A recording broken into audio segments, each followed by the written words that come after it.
First, open the exam folder. You will find it on the desktop or in the shared folder on the computer. Next, run the exam file. Click here to go full screen. Input your exam information here. Some information is already available, simply select and delete the data that's not needed. Use the exam information that you have been provided by the exam committee.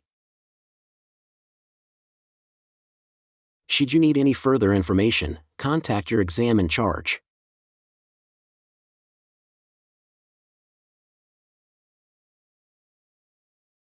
Once done, click on the Start button, and that's all. Click the Edit button, just in case you need to edit any of the information.